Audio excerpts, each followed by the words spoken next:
Hey folks, Dale Davidson here, the Dear VA guy. Hey look, back in March of 2023, I published a video entitled, The Government's Trying to Reduce Your VA Benefits. Now look, I got a lot of flack from some keyboard warriors out there saying I was clickbait, fear-mongering, all of that kind of stuff, that this wasn't going to come true and blah, blah, blah, blah, blah. So look, I said it was merely a proposal, but we need to be vigilant against the government reducing veterans' benefits. Well, guess what? Here we go again. Because on December 12th, 2024, just a couple of months ago, the Congressional Budget Offices proposed to reduce the veterans' benefits, particularly by cutting disability compensation by 30% at age 67. And that's what this video is going to be talking about. But needless to say, this proposal has sparked a strong opposition for several reasons, okay? And we need to spread the word. So get out there, call your congressperson, write them, do whatever you got to do, and tell them, say, look, hands off my VA benefits. Don't cut my VA benefits. So this proposal by the CBO is so wrong on so many fronts, but we're going to discuss it here. Probably one of the main reasons why it's so wrong is, look, dear veterans, y'all were promised benefits, right? You said, look, sign up, come fight for your country, come serve your country, and we'll give you lifelong support if you're hurt or disabled. Now we're going to go back on our promise.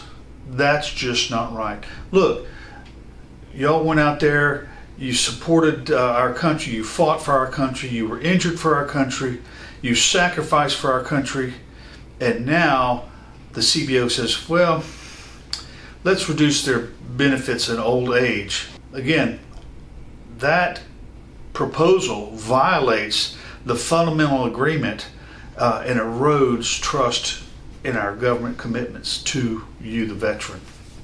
So what did Ronald Reagan say? I think he famously says, the 9 most terrifying words in the English language are, I'm from the government, I'm here to help. That's baloney if this CBO goes through. So if someone comes to you and says, trust me, I'm from the government, run in the opposite direction. Run, run, run as fast as you can. Okay?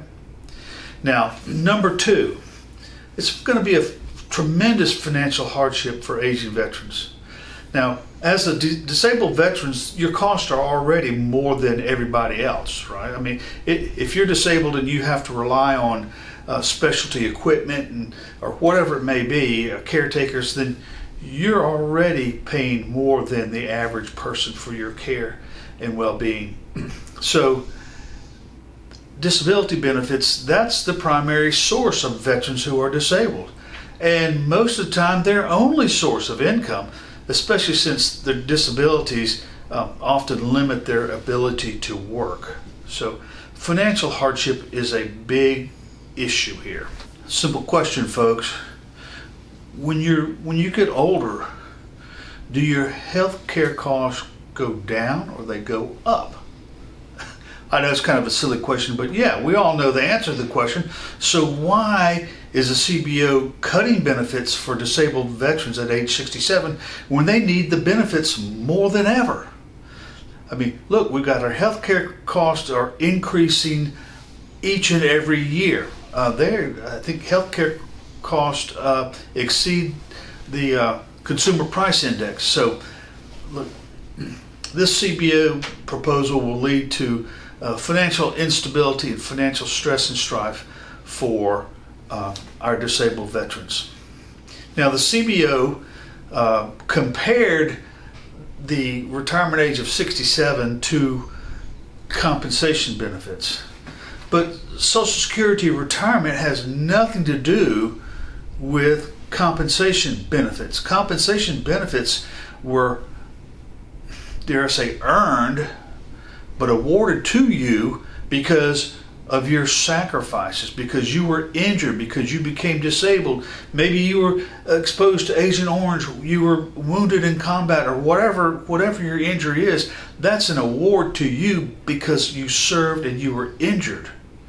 Now, the CBO argues that veterans should transition to Social Security retirement age at 67 like other retirees. However, again, disability benefits compensate you for your service-related condition, not for wages. That's Social Security, wages. We're talking about service-related injuries that you received while in service. So that comparison really doesn't pass muster. And think about it. You've heard about this on the news. How bad is Social Security? They're going to be running out of money and blah, blah, blah, blah, blah. So look, if the CBO says, look, get the disabled veterans who are age 67 off our payroll, it's not payroll, but transition them to Social Security, and let's put them on the Social Security where the other retirees are. So now that Social Security has been said they're going to run out of money completely, I don't think they will, but it's facing a severe financial shortfall. So, but here's what you need to know. The trust fund, Social Security trust fund depletion. So that's funded by payroll taxes, okay, which when you go out and you work and you earn money, your employer, you pay tax and your employer pays tax. And then surplus of those funds are put into the Social Security Trust Fund, which helps pay retirement benefits, okay?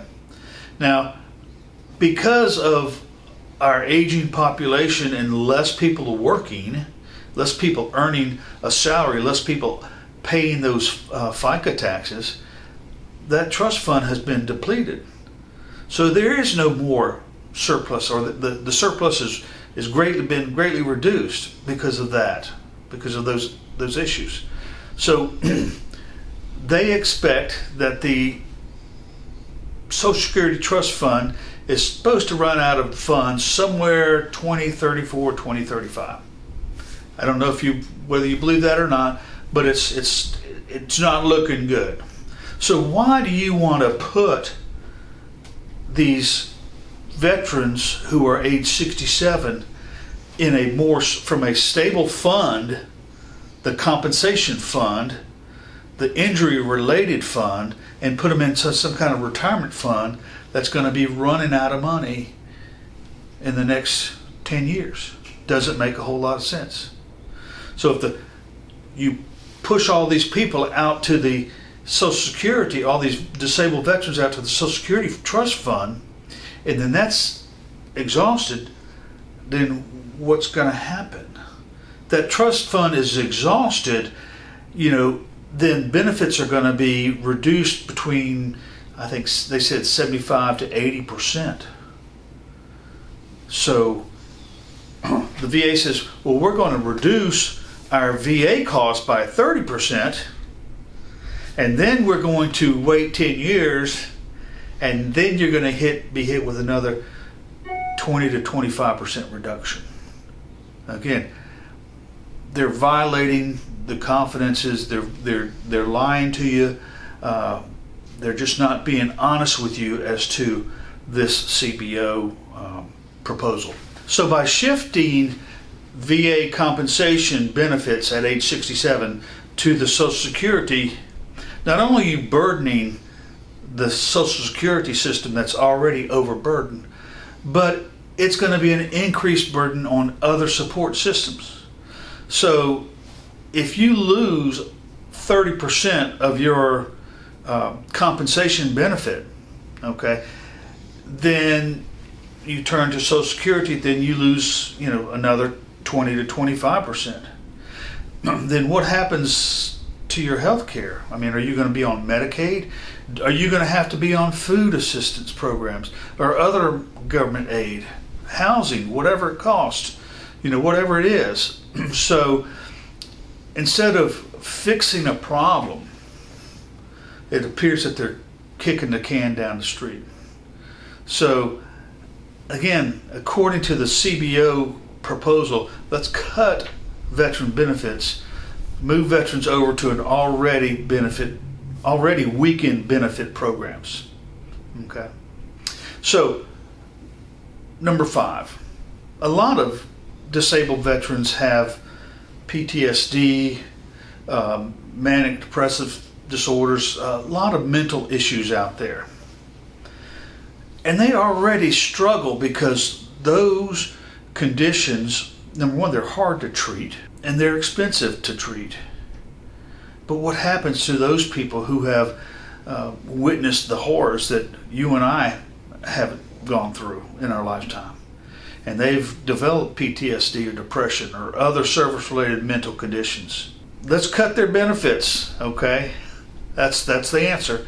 So financial stress from benefit reduction is just going to compound or exacerbate the issues that these folks with PTSD and mental issues are facing. And that's going to lead to increased suicide rates and other mental health crises. So if the CBO proposal goes through, and it's a proposal now, if it goes through and Congress does this, won't it have a more disproportionate effect on low-income and disabled veterans? Of course so. Because if you're a disabled veteran and you're a low-income veteran, and all you have is that compensation benefit of whatever it may be, because you were injured in service and you were awarded this compensation benefit. If they lower that or kick you over to Social Security, you're not able to work. So you're going to be suffering the most from these cuts. Unlike somebody who's a private pension or retirement savings, okay? They may have a 401k or whatever it is. They'll suffer, but not at the magnitude that low-income and disabled veterans will, just because of these cuts. Now, veterans have done a lot for this great country of ours, okay? And many veterans continue to contribute in their communities in various ways. They volunteer, they mentor, they work in very limited capacities. A lot of them work in helping veterans obtain their benefits. Okay, so what happens if you reduce their benefits? That could force them into some kind of unnecessary hardship, despite their continued service to this great country of ours. So, number 8, political backlash and public opposition. So there are a lot of advocacy groups out there, like the Disabled American Veterans, American Legion, the American Veterans of Foreign Wars. All of those people have strongly opposed these cuts. And the lawmakers, they need to listen to these people. They need to listen to you. You need to get on the computer, you need to get on the phone, you need to write a letter, do whatever, and tell your senators and your House members, don't allow these benefit cuts to come through. Okay? This is going to be a bipartisan thing. It's not Republicans versus Democrats and vice versa. Okay? Realize that when you're out there on the front lines, whether it been Vietnam or Iraq or wherever Afghanistan or whatever, you didn't care if the guy beside you was a Republican or Democrat. What you cared was your buddy's going to stick up for you. And that's what we need. We need to stick up for this community and make sure that these benefits are not reduced. So, look, the Department of Veterans Affairs, they have a budget of about almost $370 billion for this year. Okay, that's about almost a 10% increase over last year. That's a lot of money. So there's discretionary parts, there's non-discretionary, meaning non-discretionary says this is the money you have to spend. Okay, discretionary funding is about 134 billion, and so that's about a 6.2% decrease. Whereas mandatory funding was about $235 billion. That's about almost a 22% increase over last year. So let's keep the veterans disability compensation as a mandatory funding. Don't let the VA have any kind of discretion over it and say, look, you've got to fund these benefits for these veterans and their families who have suffered and sacrificed so much for our country. The VA healthcare services support over 9.1 million enrolled veterans. I know there's a lot of veterans out there that aren't enrolled, but still, that's a lot of folks that they're serving. Disability comp benefits almost 7 million veterans and their survivors or their dependents. Okay, and then we've got over 224 veterans and their survivors receiving VA pension. That's at aid and attendance. So, here are my suggestions to Congress and to the CBO and to the bureaucrats. Instead of cutting the benefits, okay, why not find and claw back improper payments? For instance, in the year 2023, the VA reported improper and unknown payments estimating $3.2 billion. That's billion dollars, okay? So about 1.8 billion of this was overpayments, underpayments, or payments lacking sufficient documentation. So look, there's something in the system that is causing the VA to go ahead and make these payments. So they're not following protocol, because we got $3.2 billion of improper payments out there. All right. Let's help veterans avoid fraudulent activities. There's scammers have increasingly targeted veterans, leading to a lot of losses here. So in 2022, veterans reported losses of about almost $300 million due to fraud.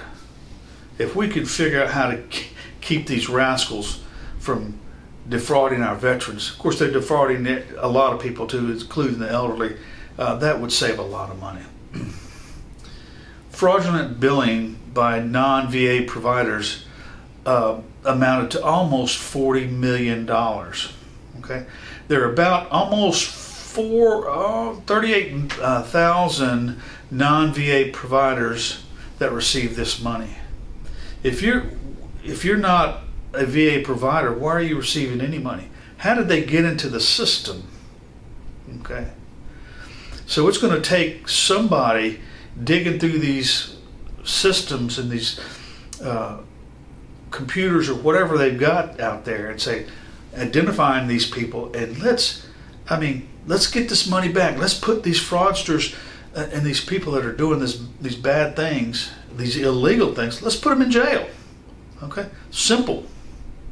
Okay, a lot of fraud in the educational programs. Okay, so there's about $105 million in fraud that was paid out to educational institutions. One of the big things that you hear to all in the government today or all over the news, DOGE, okay, reducing fraud and waste and inefficiencies. So maybe, just maybe, something will come of that. Look, everybody realizes there's fraud and abuse, and everybody realizes there's inefficiencies, but nobody has ever done anything about it. They talk a big game. I'll say that, government people and bureaucrats, they like to meet and discuss programs and do all this to solve problems, but they never solve the waste and efficiency problems. And so maybe this new administration is going to do that. I don't know, have no opinion on it, okay? But look, waiting of abuse and fraud is a big problem. Bet you didn't know that there's a lot of veterans that live overseas. And so there's a foreign medical provider program that has lost about $67 million last year. Okay, so they submitted thousands and thousands of dollars of false claims for services that were double billed, overpriced, unnecessary, whatever they were. But again, the systems, if they were in place, were not followed. So again, another just fraud and abuse. Okay, let's start prosecuting these people. There's a VA community care with an annual budget of about $31 billion, and they had improper payments of about almost $1.6 billion. That's a lot of fraud and abuse. So, dear CBO, dear bureaucrats, dear Congress, whoever's listening, instead of cutting benefits from our veterans and shifting them over to already burdened social service programs, let's keep everything in place.